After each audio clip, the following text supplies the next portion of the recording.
Bonjour à toutes et à tous, j'espère que vous allez bien. Ici votre frère l'Afro-Canadien. Aujourd'hui, on va parler d'un sujet. Est-ce que dans le domaine de la santé, est-ce que c'est toujours attractif de travailler dans le domaine de la santé? Si quelqu'un aimerait être infirmier, qui veut être médecin, qui veut être inhalothérapeute, qui veut être psychologue, est-ce que c'est encore attractif, particulièrement au Québec? Je parle de ça pourquoi? Parce que nous, on a cette fâcheuse habitude dans la communauté afro-caribéenne que lorsque un métier donne l'argent, on ne va pas faire des recherches dans ce métier. Ça veut dire que si quelqu'un nous dit que tel domaine-là, il y a beaucoup d'argent, on ne va pas regarder si la notion de beaucoup d'argent-là est toujours pareille de nos jours. C'est genre que si quelqu'un qui ça fait peut-être 10 ans qu'une personne fait peut-être tel métier, ok, il y a 10 ans, ça donnait beaucoup d'argent, beaucoup d'avantages. Est-ce que de nos jours, il y a toujours ces mêmes avantages-là? On n'a pas ce réflexe-là. C'est la raison pour laquelle moi, je fais cette vidéo particulièrement dans le domaine de la santé parce qu'il y a beaucoup de réformes, beaucoup de changements dans ce domaine. Et il était de ma responsabilité de vous en parler pour que vous puissiez décider si c'est encore attractif ou pas. Bien avant de continuer de parler de ça, pour toutes les personnes qui aimeraient discuter avec moi, c'est très simple. Tu m'envoies un message texte au 514-247-1737. 514-247-1737. S'il y a une vidéo qui t'intéresse et que tu aimerais discuter avec moi, ben, tu m'écris. Puis ça me fait plaisir de pouvoir discuter avec toi, ok? Voilà. Donc, aujourd'hui, on va parler du domaine de la santé. Vous savez, le gouvernement du Québec, par l'entremise de la CAQ, est en train de faire complètement un changement dans le domaine de la santé. Comme là, par exemple, je pense avant-hier, il y a une loi, un projet de loi qui est en train d'être mis en place disant que tous les médecins qui ont été formés au Québec doivent minimalement travailler 5 ans dans le secteur public avant de travailler partout ailleurs. OK? Bon, quelqu'un qui vient par exemple au Canada et qui se dit que lui veut travailler dans le domaine de la santé, mais il se base sur ce qu'on lui disait avant, sans pourtant prendre en considération ce qui a été voté, ce qui est sur le point d'être voté avant-hier. Tu vas entrer là-dedans, après tu vas te dire que non, mais moi je voulais devenir médecin pour aller travailler par exemple en Ontario. Je voulais devenir médecin pour aller travailler aux États-Unis, mais au Québec, on te dit que tu dois travailler pas au privé, mais au public minimalement pendant 5 ans. Donc ça déjà, tu te poses la question que selon moi, ok, moi qui aimerais devenir médecin, est-ce que ça m'arrange de le faire au Québec?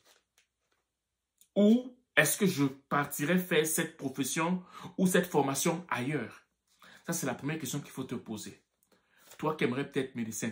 Toi, par exemple, qui aimerais être soit infirmier ou préposé aux bénéficiaires, ici au Québec, il faudrait savoir que maintenant, tout est centralisé. Par exemple, tu vas voir, il y a Santé Québec qui regroupe tous les CIUS, ok? Tous les CIUS, on ne sait pas. Peut-être que tu vas être il y aura, selon ce que j'ai entendu dire, il y aura majoritairement une équipe volante que de personnes ayant des postes. Certes, il y aura des gens qui seront assignés, que ce soit dans les hôpitaux ou bien dans des résidences, mais il y aura beaucoup de personnes qui vont aller combler telle place s'il y a des absences ou telle place où s'il y a des remplacements à faire en fait. Est-ce que ces options-là sont intéressantes pour toi ou pas?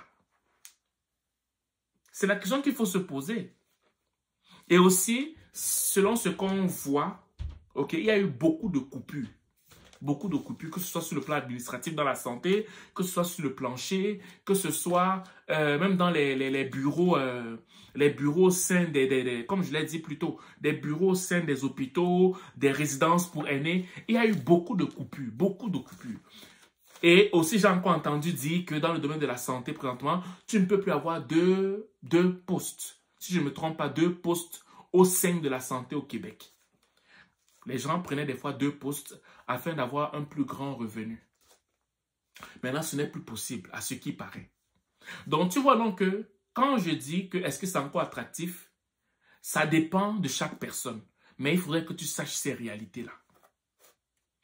Les temps supplémentaires, à ce qui paraît, ce ne sera plus payé temps double. Selon ce que j'ai entendu. OK? Et ce n'est plus garanti que tu vas forcément avoir tout le temps les temps supplémentaires. Du moins à la même place. On pourrait peut-être te déplacer. Donc pour moi, honnêtement, si tu dis que tu veux être infirmier au Québec maintenant, préposé aux bénéficiaires au Québec maintenant, médecin au Québec maintenant, c'est une très bonne chose. Mais par contre, tu dois prendre beaucoup plus d'informations par rapport à avant pour être certain que ça va t'arranger. Parce que le gouvernement fait des changements complets. Maintenant, il est de ta responsabilité de voir si ces changements vont avec toi ou pas. Je te parle du domaine de la santé précisément.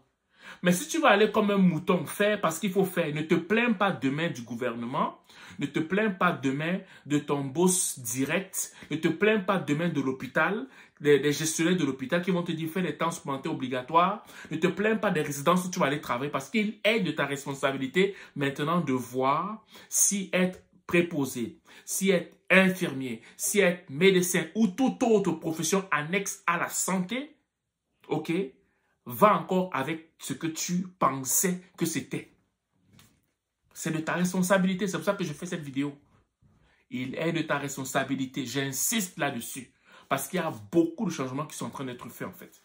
Voilà. Donc c'est cette vidéo que je voulais faire pour que tu puisses prendre conscience de ces réalités. J'espère que tu vas faire des recherches avant de t'embarquer. Parce que je te prends un exemple. Pour toutes les personnes maintenant qui sont en train de faire... je te prends un exemple, qui sont en train de faire une formation pour devenir médecin, admettons qu'il leur reste genre une année.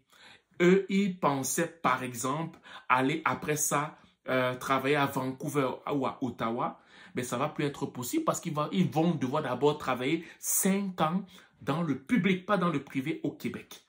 Et ils ne le savaient pas avant. Donc, ils seront obligés de le faire. Je ne sais pas si et on disait que chaque infraction peut aller jusqu'à 100 000 $ pour les premières infractions. Et les deuxièmes infractions peuvent aller jusqu'à 200 000 $ par acte posé. Tu peux aller chercher, hein, c'est pas moi qui invente, c'est ce qui est dit. Moi, je te donne des bribes d'informations pour que toi, tu ailles chercher. Donc, vas-y, tu cherches. Si tu es préposé, si tu es infirmier, infirmier auxiliaire, médecin ou toute autre profession annexe à ça, renseigne-toi bien avant de te lancer. Parce que si tu ne te plains pas demain, si tu veux aller parce qu'on te dit il y a l'argent, non, va te renseigner avant. Voilà. Sur ce, je vous souhaite de passer une excellente journée ou une excellente soirée, dépendamment du lieu où vous m'écoutez. Ciao.